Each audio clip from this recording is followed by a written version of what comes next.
Hi there. My name is Ricky, and I just came back from the Everest 3 High Passes trek. And before I washed all my clothes, I thought I would put together a video that showed people what I took for my Everest trek. I saw a video before I left of what people packed before their trek.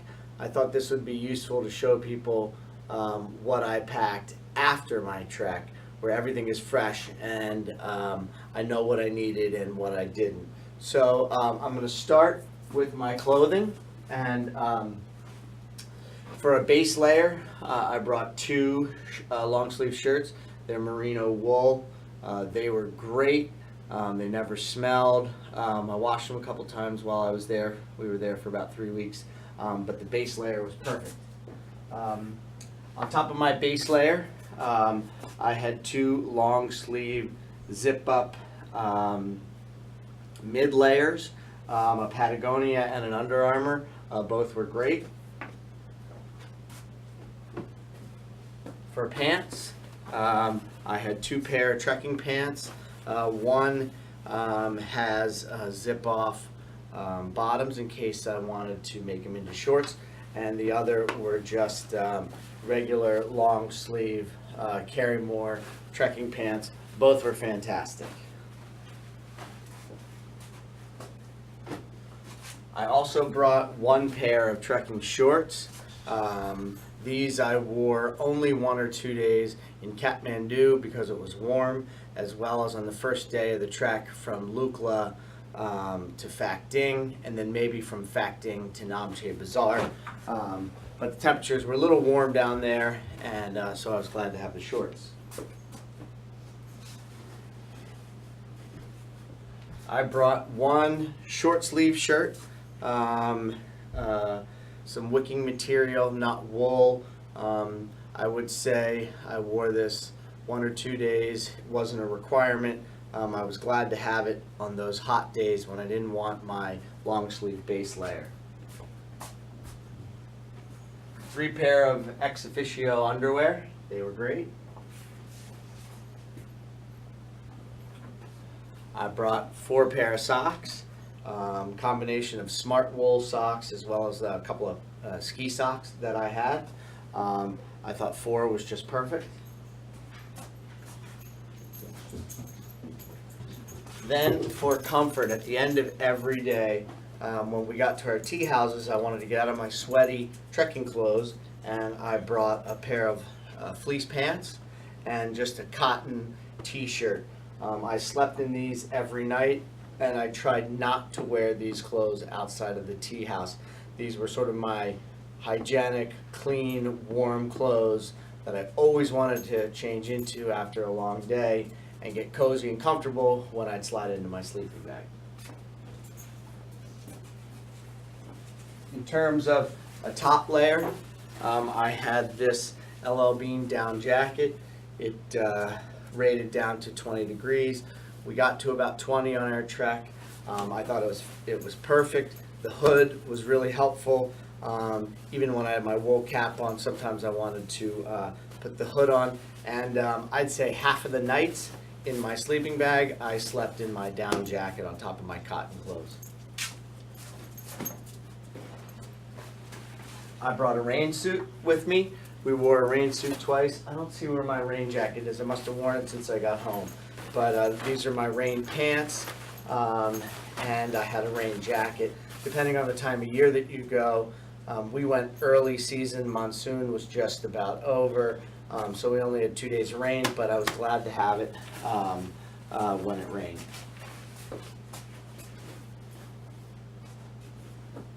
I had a hat for when it was cold out.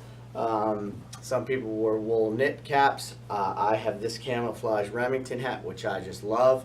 Fits me well, and I wore it quite a bit. I brought 2 pair of gloves, one very thin layer. These are great because the fingers work on iPhones, and I didn't have to take my gloves off to operate my phone. And then I just had a pair of ski gloves, thick ski gloves that I brought with me. That was it for clothes. I'm going to now transition over to gear. Gear, I brought a 20-degree North Face sleeping bag. The most important thing on the sleeping bag was that it was warm, but also that I was able to cinch it down into very small size so that it fit in my pack. It takes up a lot of room. I brought a baseball cap. Some folks were wearing sun hats. I prefer a baseball cap. It worked just fine. Then, in terms of my day hiking, so I brought for my day hikes a 22-liter Osprey bag. This worked out just great. Having a few extra carabiners were nice to clip stuff to my pack. But I love this bag. It was wonderful. I brought Platypus 2-liter bladder. Filled that up every day. Tried to drink 4 liters of water while we were on the trail. So I brought this, and then I brought a life straw. I used the life straw a lot because up around the high passes and at Everest Base Camp, water gets really expensive. It's 400 rupees, which is about $4 a bottle. If you're drinking 4 bottles a day, that's 16 bucks. So if you can find a stream or a water source that's not too dirty, I used my life straw a lot. And then I used this LL Bean Nalgene bottle, and I'd fill it up with stream water. And then when I emptied my life straw, I'd fill this back up and drink purified water out of the life straw. I never, once I started getting water out of the rivers and streams there, I never ever drank directly out of this. It was only using this as a vessel to pour water into the life straw. You'll notice I put duct tape on both of these. I'm a gear guy, and I did use the duct tape to do some repairs on the road. So you might want to take about 20 rolls of duct tape around one of your bottles, and then you'll always have a little bit of duct tape in case you need to do a repair. I labeled a lot of my stuff. This was my first aid kit and meds. I'd say we did good on the first aid. I took 40 Advil with me for headaches. I used every single one of those. Sunscreen, a regular first aid kit, bandages, tape. We used these a little bit, a couple cuts, scrapes along the way, some antibiotic. That was good to have. So this is Diamox. Took some extra pills along with me. I took a Z-Pack in case we needed antibiotics. My multivitamins. And then mostly these were just preventative in case we got a stomach issue, we got a prescription for something that would help you with the stomach. And the only thing I would say that I did wrong here is I didn't pack enough antacids. Got a few upset stomachs from the food. No diarrhea, nothing really bad, but I only brought 3 or 4 Tums, Alka-Seltzer, and I probably could have used a dozen of those. That's the first aid kit. My electronics bag mostly had just all the stuff that you think you're going to need along the way for your phones, your camera, your chips, your plugs, extra camera battery, a couple extra memory chips, a block for my phone, a block. This is a nice block because you can charge both a camera as well as an iPhone with a couple USB ports. I recommend that. So that was my electronics bag. Toiletries, this is just the basics. Be smart here, don't pack too much. You're not gonna be in the bathroom cleaning yourself all that much on this trip. I took some wet wipes, a bottle of Dr. Bronner's peppermint soap, toothbrush, toothpaste. Took 2 hand sanitizers. You're going to want to sanitize all the time, before every meal, when you go into a tea house, etc. A little thing of underarm deodorant. That was my toiletries.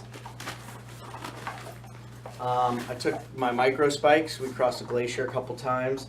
I used these only one day. Probably didn't need to bring them, but on the day I used it, I was really glad I had them. My miscellaneous gear bag. I didn't really go into here much, although I brought about 25 to 50 feet of rope. This came in handy when I needed to hang stuff, mostly when I washed my laundry and I needed to create a makeshift laundry line. I used this. My headlamp, used my headlamp all the time. Throwing it in my backpack, I always turn a battery around so that I don't inadvertently push the button while it's in my bag and burn out my light. So I use that quite a bit. Bunch of extra bags, freezer bags, sandwich bags, as well as some garbage bags. I used these when it was wet. One day it rained. I used a garbage bag over my backpack, covered my phone up. It was nice to have these extra bags. Other things in here, I did not use bug spray. A lighter, never used it. Flint, never used it.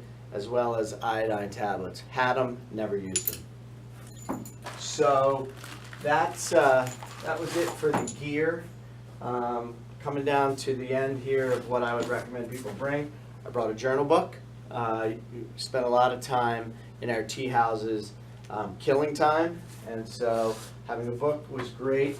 I also brought this big gear bag for the porters. We carried our day bags, and the porters carried our extra gear during the day. This was a good size for them. They just strapped it right on and carried it up the mountain. In here I had a bunch of extra stuff like games, deck of cards, backgammon, brought a couple of floppy frisbees. We played frisbee up there. And that's pretty much it. The only thing that I would mention that I brought in addition to all my gear is the camera that's filming me now. I brought a DSLR camera where I took about 1,000 photos. Make sure you have extra batteries for that. And then of course, if you're going on this trek, you're going to want to have a trail map, which I brought. So that was our trip on Everest 3 high passes, Everest Base Camp, and Kalapatar. This lasted me about 3 weeks. It was the perfect amount of gear. I should mention I also brought an altimeter watch. I used this a lot, so it would tell us how high we were, anytime we needed it in feet or meters. I found that to be really useful. Other than that, if you have any questions, feel free to reach out to me directly, and thanks for watching.